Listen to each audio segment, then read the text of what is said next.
Mr. Register has deliberately and steadfastly taken actions to harm Creek Media, made threats, made false claims, and otherwise, frankly, to tear apart Creek Media's new business venture.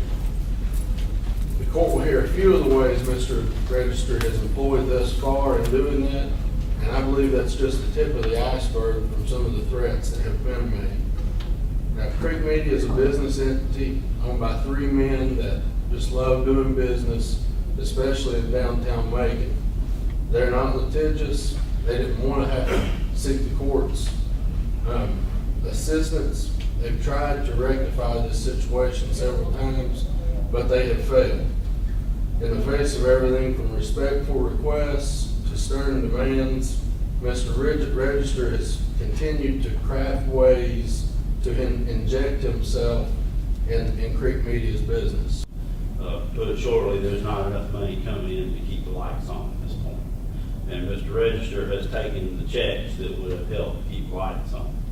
To that end, the receiver thinks that it's his fiduciary duty to take the following steps to preserve and maximize the assets of the estate.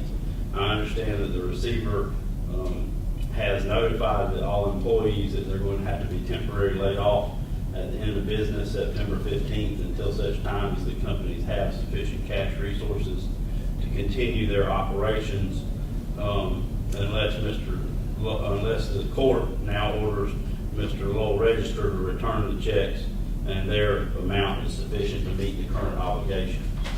The receiver is also concerned that as the FCC license holder, he has already filed notification with the FCC advising them that the stations are planning to go dark, and is requesting consent from the FCC for such action on a temporary basis.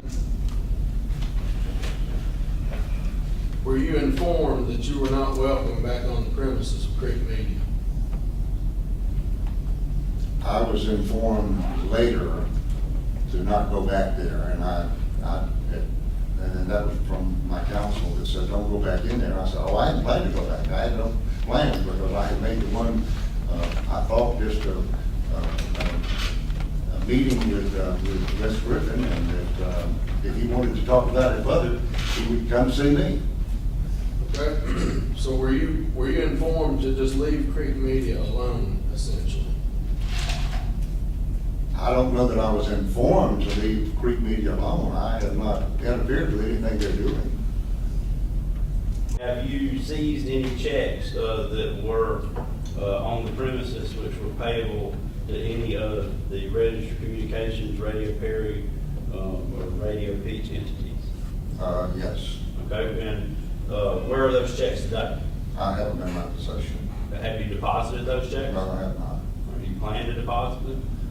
As soon as we are turning back over, like the federal court said, that when all the information is turned back to the registers, I do plan to deposit those checks, yes. So they kept at your house today? No, sir, they're not at my house. Where are they? They're probably in some form somewhere else, but I don't know exactly where they are. I couldn't tell you exactly, but I do have them. So today, you've taken possession of the checks, but you can't tell the court here today where those checks are. Well, I told you I have them in my possession, yes. But you don't know where they I are? don't have them with me, no. I understand that, but do you know where they are? Yes, I do. Where is it?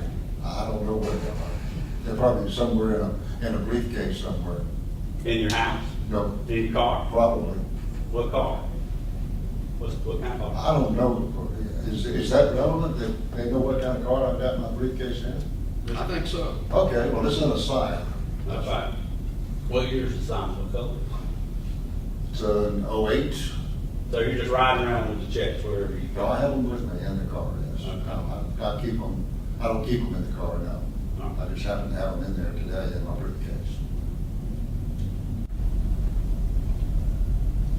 It must be abundantly clear to everybody in this courtroom, with the possible exception of Mr. Register, there is still a receivership in place applicable to Radio Peach and Radio Perry. And it'll be in place, and it will be presumed to be valid until I say it's not, or to some other judge, court of competent jurisdiction says it's not.